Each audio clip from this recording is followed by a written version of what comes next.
Qidalanmada davranış pozulması olan artıq çəkili pasientlərimizdə çəki vermək çətin olur. Artıq çəkili pasientlərimizdə qidalanma davranış pozulması arasında biz daha çox nələri görə bilirik?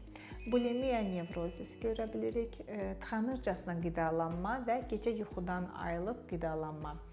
Tıxanırcasına qidalanan pasientlərimizdə nələr olur? Yəni xəstə ayda 2-3 dəfə belə qidalanır və özündə sonradan utanclıq hissi yaranır belə qidalandığına görə, ancaq qaytarmır.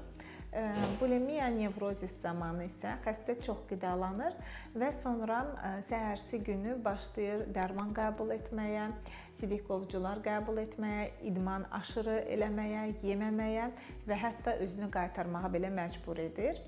Digər halımızda isə gecə ayılıb qidalanmaq. Bu zaman xəstələr müəyyən saatlarda, yəni yuxulu vəziyyətdən ayılıb mütləq ki, yemək yeyib sonra yatmalıdırlar. Əlbəttə ki, bu da sonradan çəki artımına səbəb ola bilir. Əgər sizdə də bu hallar varsa, bu zaman sizin çəki atmanız biraz çətin ola bilər. Əgər siz endokrinoloq müayinəsinə gəlmisinizsə, bu zaman sizdə çəki problemi varsa, mütləq şəkildə psixoloqun da konsultasiyası vacib gələ bilir. Biz birgə müştərək işlədiyimiz zaman nəticəmiz də daha qənaətbəxş olur.